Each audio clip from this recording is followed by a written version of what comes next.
Le président de la CAF, Patrice Motsepe, est en visite au Sénégal. Mais qu'est-ce qui se cache derrière cette visite? Le football africain est un sport passionnel qui rassemble des millions de personnes à travers le continent. Mais malgré son succès, ce football est confronté à de nombreux défis. La corruption, les problèmes de sécurité, les infrastructures défaillantes. La liste est longue. Mais qu'est-ce que la CAF, l'organisme chargé de réguler le football en Afrique, fait pour résoudre ces problèmes? C'est là que la visite de Patrice Motsepe au Sénégal prend tout son sens. Dans cette vidéo, nous allons vous présenter les raisons de cette visite et les implications pour le football sénégalais et africain. Quelques semaines seulement après une décision qui fait encore débat dans tout le continent, le président de la Confédération africaine de football, Patrice Motsepe, pose ses valises au Sénégal. Une visite loin d'être anodine. Officiellement, il s'agit d'un déplacement stratégique. Rencontre avec les autorités, inspection des infrastructures, discussion autour du développement du football local. Mais dans les coulisses, le contexte est beaucoup plus tendu. Car cette visite intervient après un épisode qui a secoué le football africain, la réattribution de la CAN 2025 au Maroc. Une décision controversée, alimentée par les événements chaotiques entourant la précédente organisation et une finale sous haute tension. Alors forcément, une question se pose. Cette visite est-elle une simple tournée institutionnelle ou une opération de communication pour apaiser les critiques? Au Sénégal, pays champion d'Afrique en titre il y a peu, terre de football passionné, les attentes sont énormes. Les dirigeants veulent des garanties. Les supporters, eux, réclament du respect et de la transparence. Entre diplomatie sportive et gestion de crise, Patrice Motsepe joue gros. Derrière les discours officiels, la Confédération africaine de football affiche plusieurs priorités, du moins sur le papier.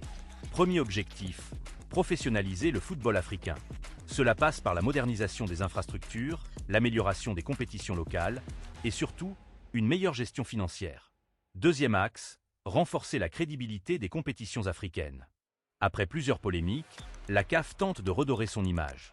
Arbitrage contesté, organisation critiquée, décisions opaques. L'institution est sous pression.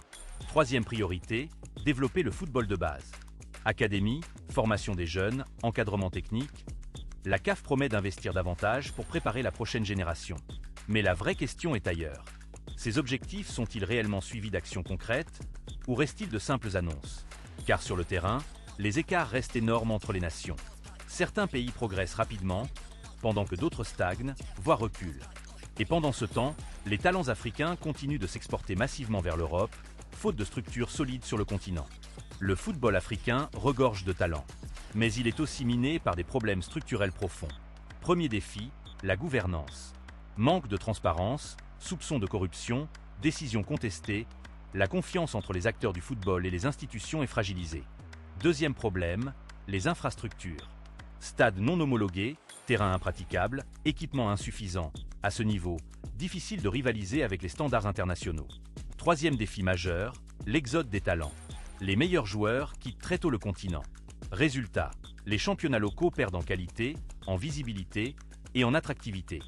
Et puis il y a un point souvent ignoré, le manque de stabilité dans l'organisation des compétitions. Reports, changements de calendrier, décisions de dernière minute, autant d'éléments qui freinent le développement du football africain. En réalité, le problème n'est pas le potentiel. Le problème, c'est la gestion de ce potentiel. Patrice Motsepe débarque au Sénégal, le sourire en bandoulière, les poches pleines de promesses et le discours bien huilé. Garantir le plus haut degré de confiance pour le football africain. Très bien, Monsieur le Président. Mais pendant qu'on vous écoute parler de confiance, permettez-nous de rire jaune. La confiance? Vous voulez parler de cette confiance qui s'envole chaque fois qu'un arbitre africain sort une décision digne d'un cauchemar éveillé? De cette confiance que brûlent les fédérations locales dans des guerres intestines pendant que les stades s'effondrent et que les jeunes talents fuient vers l'Europe comme s'ils fuyaient une catastrophe naturelle? Alors oui, la CAF propose des solutions. Des solutions? Encore faut-il qu'elles ne soient pas les mêmes recettes usées, réchauffées depuis des décennies, servies par tous les prédécesseurs de Motsepe. On nous parle d'aider les pays membres à développer leurs infrastructures. Très noble. Mais combien de stades flambant neufs ont été construits sous les mandats précédents, juste avant une CAN, pour finir abandonnés comme des reliques du passé 6 mois plus tard? La CAF va-t-elle vraiment imposer des normes contraignantes ou continuer à fermer les yeux tant que les matchs se jouent? Et la sécurité dans les stades? Après les drames de Douala, de Casablanca, de Port-Gentil, osons le dire, chaque grand match africain devient un jeu de roulette russe. Combien de vies faudra-t-il encore sacrifier pour que la CAF cesse de considérer la sécurité comme une option et non comme une obligation fondamentale? Et puis il y a le TAS, ce fameux tribunal arbitral du sport, présenté comme le sauveur de l'équité. Mais est-ce vraiment un juge impartial ou simplement une instance lointaine, coûteuse et inaccessible pour la plupart des fédérations africaines? Face à ces défis, la Confédération africaine de football avance plusieurs solutions. D'abord, investir massivement dans les infrastructures. Construire des stades modernes, améliorer les centres d'entraînement, garantir des conditions de jeu dignes du haut niveau. Ensuite, instaurer une gouvernance plus transparente. Des audits, un meilleur contrôle des fédérations et surtout, des décisions plus claires et assumées. Autre levier, valoriser les championnats locaux. Augmenter les droits TV, attirer des sponsors, professionnaliser les clubs, pour éviter que tout le talent africain ne s'exile. Enfin, miser sur la formation. Créer des académies solides, former des entraîneurs, structurer les parcours des jeunes joueurs. Mais là encore, une question dérange. La CAF a-t-elle réellement les moyens et la volonté de transformer ses promesses en réalité? Car le football africain n'a plus le temps d'attendre. Entre ambition affichée et réalité du terrain, le fossé reste immense. Et la visite de Patrice Motsepe au Sénégal pourrait bien être un moment clé. Un tournant ou une occasion manquée de plus. En conclusion, la visite de Patrice Motsepe au Sénégal ne se résume pas à une simple poignée de main protocolaire ni un déplacement diplomatique de plus dans le calendrier surchargé d'un président de la CAF. Non, cette visite doit être analysée pour ce qu'elle est. Un signal envoyé à l'Afrique entière, une tentative de reconquête de la légitimité. Parce que oui, derrière les discours lissés sur le développement du football africain et l'amélioration de la gouvernance, une question brûle les lèvres de millions de supporters. La CAF peut-elle vraiment garantir le astérisque plus haut degré de confiance astérisque dans un football continental miné par les scandales, les accusations de corruption et les décisions arbitraires? Motsepe le dit, il veut un football africain plus transparent, plus juste, plus professionnel. Mais combien de fois avons-nous entendu ce refrain? Depuis les débâcles de la CAN 2019 en Égypte, aux polémiques autour de la CAN 2021 au Cameroun, en passant par les reportings fantaisistes de certains matchs, la crédibilité de la CAF est à terre. Alors, que vaut un discours sur la confiance quand les faits contredisent les mots? Le football africain est passionnel, c'est vrai. Il unit, il transcende les frontières, il fait vibrer des continents entiers. Mais cette passion est régulièrement trahie par une classe dirigeante incapable de protéger le jeu qu'elle est censée servir. Corruption, népotisme, manque de transparence, les mots sont connus. Les solutions, elles restent floues.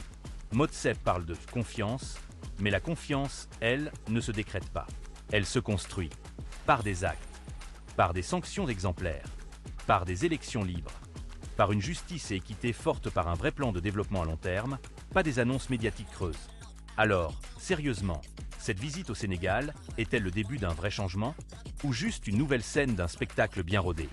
À vous de trancher, parce que sur le terrain, le peuple africain, lui, attend des réponses, pas des promesses.